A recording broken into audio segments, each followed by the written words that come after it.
Hello everyone, today I'll be reviewing F1. I know this review's a little late, but I saw it and just had to talk about it because I loved it so much, and I don't want to give away what I thought of it, but I guess I just did. I loved this movie. I was so excited for it. There was a lot of anticipation, one, because Joseph Kosinski directed it, who directed Top Gun Maverick, and that movie was amazing, and Jerry Bruckheimer produced it, and he's been a part of a lot of great movies. And so from behind the camera, I was so excited for what they had going, and also Hans Zimmer behind the camera. He was the composer, and I love Hans Zimmer. I mean, he's is like just the best right now. So, and I mean, for a long period of time. So you got to be excited for Hans Zimmer. And I was also excited for Brad Pitt. I was so excited. I love Brad Pitt. I don't think there's a movie that I've seen of his that I dislike his performance. I think he's just an amazing actor and has just been doing it for so long and is so great at it. So there was really so much I was looking forward to, and I've enjoyed racing movies in the past. I know nothing about F1. It's almost foreign to me. I know that a lot of people have gotten into it over the past few years, but I knew nothing. So I was looking forward to even learning the sport, because I think that movies made me fall in love with sports I don't even necessarily like that much. One example, another Brad Pitt movie, is Moneyball. That Moneyball really was one of the things that got me into baseball, which I love now. So I was super excited. And to just get started, I think that this movie is amazingly shot and directed. I think the editing for this movie and the direction for this movie is so clean and so crisp. I think it's amazing. I think it fits perfectly. I think this movie looks great. I think there's so many shots and so many scenes that are just great, and I love, and they just really get everything out of those shots. And I think that they really just did an amazing job with the regular scenes, non-racing. They really do a good job. It's not anything crazy, but I love it. I love the cinematography. I love the editing. They just do such a good job with making this movie look great, and especially the racing. The racing is edited great and shot so well. They really have one shot that they love that almost turns the camera completely around when they're racing, and that was really fun to see, and just think wow, that's so cool that they did that. I'd love to see the behind the scenes of how they did that. And so that was really entertaining for me. The racing itself was very entertaining and energetic and tense, and so that was really amazing. And there was a lot of, again, amazing shots, specifically in the beginning of the movie when they're at the Daytona 500. There's a bunch of fireworks while they're racing. That was awesome. And kind of getting into why I think the racing is so tense. One is definitely direction, editing was amazing, but the other part is the characters. I think the characters are so great here. One, because of the acting, and two, because of the script. I think that out of these four main characters that are in it, and that would be Brad Pitt's character, the younger racer's character, I don't know his name, and the woman who helps build the car. I don't know the female actress's name either, but she was in the MCU franchises Friday, and Javier Bardem. I think all four of these characters are amazing. They are fleshed out so well. You understand why each one is there. None of them are perfect, but you understand why they're doing what they're doing, and that's amazing. Specifically with Brad Pitt and the younger racer, you can see just their relationship, how neither of them really like each other at the beginning, but you understand why. And in my opinion, I wasn't mad at either for disliking the other, because I totally understood it. But I also understood these characters. I think that that's what they did such a good job, was grounding them so well, because I think it's very easy for the old guy, young guy to kind of build up an easy, oh, they don't like each other because one's old and one's young. But they really did a good job of why. It's not just because, oh, I just don't like this person. There's so many reasons behind it. Specifically with the younger character, he has so much motive to be successful himself that it just makes so much sense why he is not on board with this older guy coming in and almost taking his spot. So I really, really enjoyed this dynamic, which I normally am not a huge fan of, because they normally don't make the younger guy his story compelling for me to be all right, you don't need to be rude to this old guy. There's just no reason for you to do that. In this movie, I can see why he's doing it, and I think that's so great.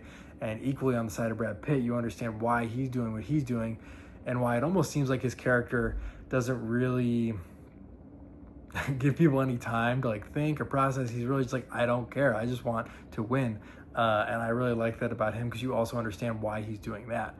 And I think that builds eventually a great relationship between the two. And you can see also with the other two characters I mentioned, how Javier Bardem, who I think gave a great performance, I loved him in this movie. I thought he was so charismatic and just amazing. He was such a good performance, such a good character. You could see his character with Brad Pitt's character because there's so much history there, and that's something I loved about this movie. Is it felt so lived in, like Top Gun Maverick. Even though there wasn't a movie before this, it feels so lived in, and these characters, you just feel like there's so much time spent between them, and it really helped the movie so much. Also with the woman in this movie who helps, build the cars, and she's just incredibly smart. She knows how to make these things, and that is also really cool to see because it's something I've never thought about with F1. So to see her character do that, it really was cool. And also, she's a great character, and she has such great motives, and you understand why she's doing what she's doing and why she's so passionate to it. And I think what makes them all so great is that all of them, even the young guy, appear to be on their last leg. Like, this is their last chance. Like these last, I think it was like 9 races or something, are their last chance to really do something before they, get cut. And I think that was amazing to see each one fighting so hard to keep this team alive. And I thought that was so great, and they felt so lived in. And so I think that when it comes to the direction and the editing, it's amazing. It is so good. And then the story, the characters, and the acting are all amazing. It is all amazing. I love it all so much. And to add in the score, I think was also a great Hans Zimmer score. For the first 30 minutes, I was a little concerned because he just didn't have any music going. And I was like, wait, like they were playing, classic rock songs or things like that. And I was like, okay, I like these songs. I love classic rock, but you have Hans Zimmer. Why are you not using him? But then, once things get going, you hear a lot of the score and you're like, okay, all right, he's great. It's awesome. So it's an amazing score. And I think that there really isn't any big negatives in this movie. And I think the only negative I would have was that it might have been a little too long. There may have been a few scenes or even races that you could have trimmed down a bit. But again, when I walked out, I wasn't thinking that. I thought I loved it and it was great. And the day later, I was like, I want to see it again. Like, when can I watch it again? So I think that this movie is fantastic, and that'll lead into my ratings for it. I think my unbiased rating overall would probably be a 9 out of 10. I don't think this movie is perfect. I think it is amazing, but I wouldn't give it like a 10 out of 10 or even a 9.5 because I think that I can understand. I saw it with my wife. She wasn't the hugest fan. I can understand why some people wouldn't enjoy it as much, but I still think it is a amazing movie. So I give it a 9 out of 10. And then my own personal bias, I give it a 9.5 out of 10 because I love it, and I really think there is basically nothing wrong with this movie. I think it's so great, and it's so rare even nowadays to watch a movie that you think, wow, they did like nothing wrong. I feel like there's a lot of movies where it's just like, you're like, oh, I liked that, but there was so much going on here. But this was like, oh, I liked that, and I loved it, and it was amazing, and there wasn't a ton of things wrong. So that was just super cool to see.